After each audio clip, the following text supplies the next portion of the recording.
Hey, beautiful people. So today we're going to talk about Airbnb versus different hotel types in Japan. Before we get started, if you like this video, please give it a thumbs up and subscribe. Okay, let's go. So Airbnb does exist in Japan and it's had its ups and downs. At first, there were lots and lots of new hosts, but then in June 2018, the government changed their regulations.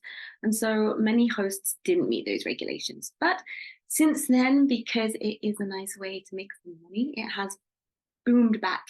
And there are lots and lots of hosts back on Airbnb in Japan who actually are willing to meet the slightly more stricter regulations. Actually, in fact, it's now the third largest Airbnb market in Asia Pacific region, after Australia and South Korea. So let's take a look at the most frequently asked questions about Airbnb. Question number one, what can I expect from Airbnb in Japan? There's a great distribution between kind of city-based Airbnbs and countryside or rural Airbnbs. Also, the Japanese government is supporting more kind of rural travel. So it's a great opportunity for tourists who want to explore further off the beaten path in comfort. In terms of downtown Airbnbs, they're kind of on the skirting areas. So you can have easy access to downtown, but enjoy kind of more local and residential benefits as well. For example, there'll be less seating charges in izakayas and things like that. It's a great way to experience different Japanese culture. So Japanese culture, we also have this concept of omotenashi, which is essentially the welcoming and caring for guests with warmth and love and attentiveness. So even though you may or may not meet your hosts at an Airbnb, you will notice their care through the attention to details. Question number two, what do I need to be careful about with Airbnb in Japan? So as the same with booking hotels, there are things you do need to be mindful about. The most important four are room sleeping capacity. So you may already know that in Japan, the traditional way of sleeping is with a futon mat on tatami flooring. And a futon's like a small mattress which you roll out, sleep on, roll back every day. And they're pretty comfortable, I think so, but they might not be suitable for older guests or people with mobility or back issues. So for example, if an Airbnb says it's suitable for 10 guests, it might just be 10 futons next to each other in one room. Important point number two is be prepared for tiny bathrooms. So we have the bath, the shower, and the toilet all in one very small room. And quite often those are wet rooms, so they can get quite slippery. So we'd recommend booking an Airbnb which has a separate toilet. Point number three is the Wi-Fi. So many of the Airbnbs in Japan do have Wi-Fi, and in some cases it's even pocket Wi-Fi, which you can take with you for sightseeing, which is great. But if you're a digital nomad, it actually might not be strong enough for you to do your work. So definitely check about the specifics of the Wi-Fi. Number four is don't panic, because you will most likely not meet your host. So as with many countries since COVID, our Airbnbs have become self-check-ins with passwords and door keys.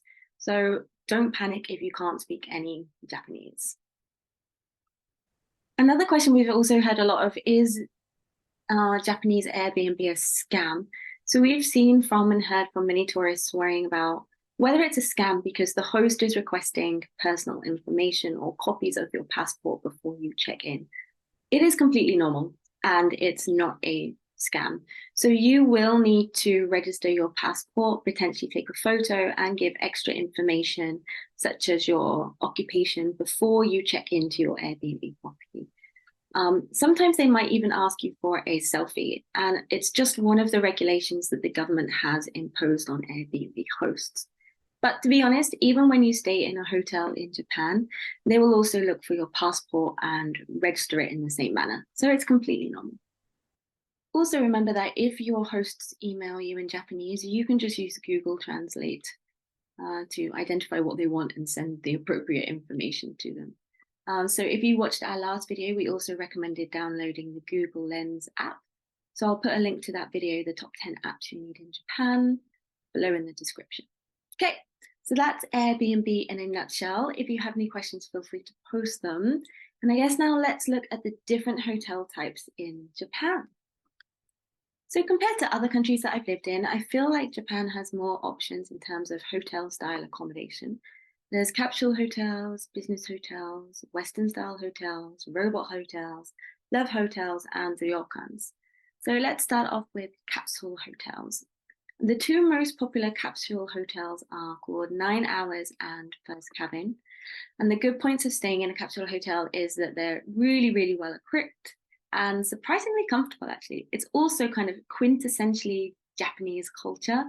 So if that's something that you're interested in, that's the perfect option. And generally, they're cheaper than a standard hotel.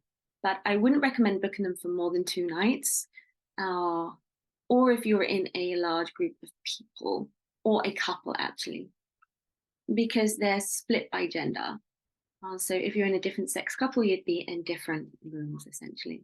Also, they can be quite loud, particularly if you're staying in one that is downtown in a city. So if you don't want to be woken up at 3 a.m. by drunk people trying to maneuver themselves back into their cabin, or if you're a light sleeper, then I would probably stay clear of the cabin hotels. Another thing to know is that you can't keep your luggage with you. They do have lockers, but they tend to be quite small.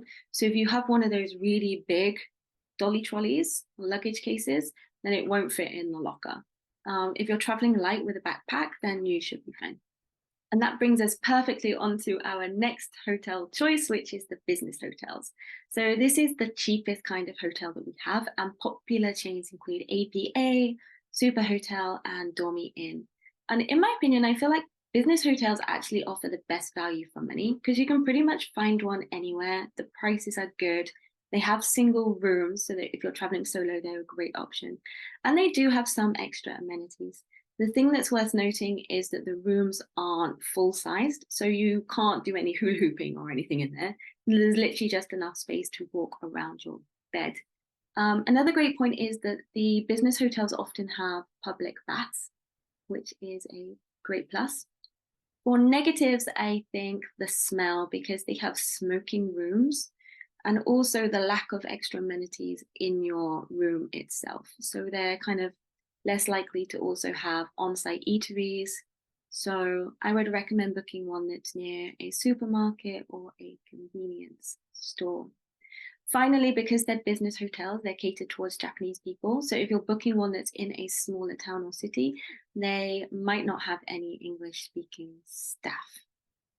If you do want a larger room, then you should upgrade to a Western style hotel. For example, the Citadines chain is really good. They're also most likely to have connecting family rooms, pools, bars, and restaurants on site as well. The biggest plus is that you will know exactly what it is that you'll be getting. It's very standard. It's kind of like Premier Inn, essentially. It looks like a Premier Inn room. The downside is that because of that reason, it really doesn't feel Japanese at all. It's kind of the playing it safe option, but they will all have Western style beds, which is a big plus. If you don't want to play it safe, what about staying at a robot hotel? So the most popular robot hotel is the Henna hotels in Tokyo and Osaka.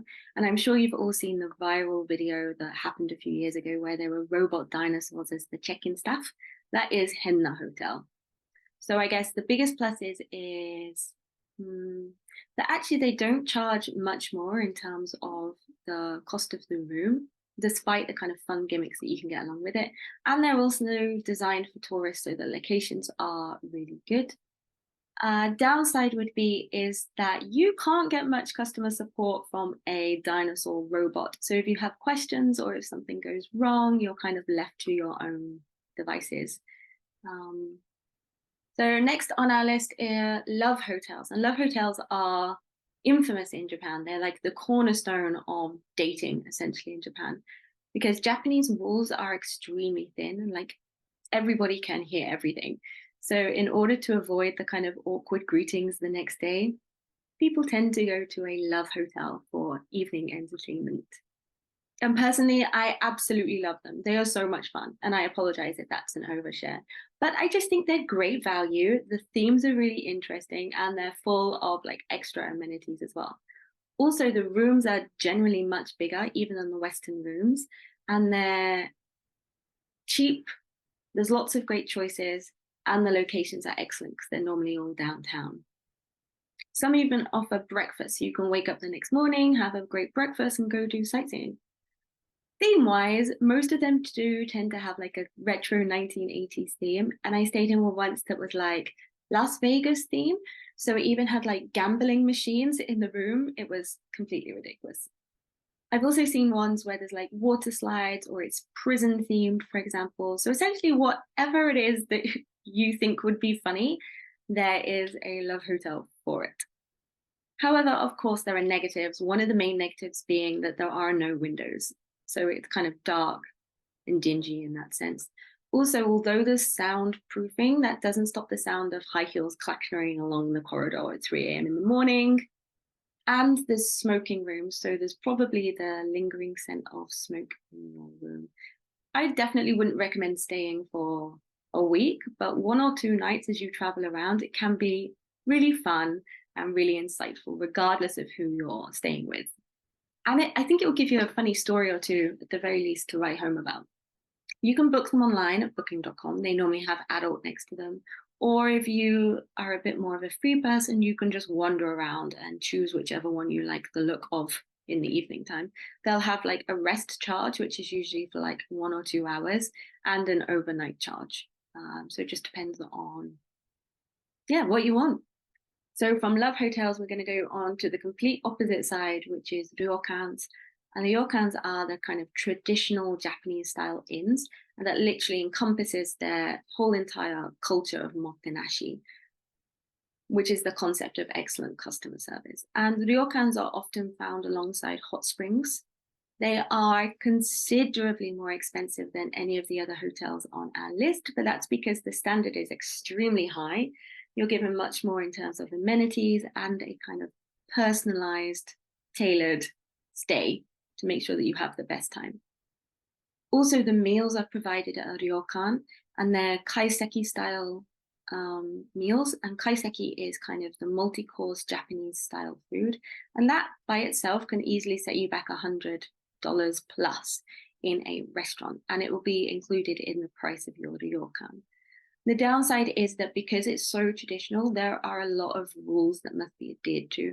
So, for example, they'll be very specific about when, where to take your shoes off, or where to put them, how to do it neatly. And for me, the most important one is paying attention to the time, because the time that they give you for check-in is not check-in from this time, it is check-in at this time.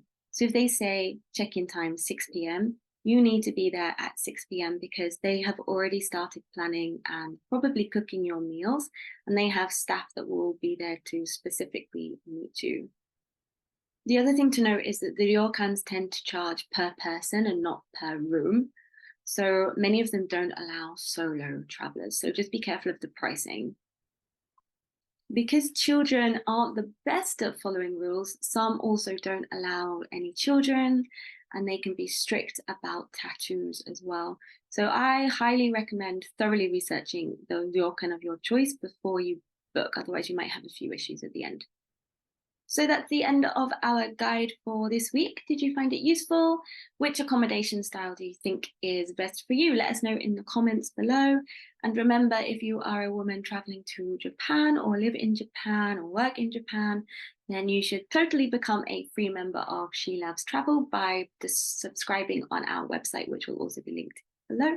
And you'll have early access to these guides, and you can join us at our women-only events.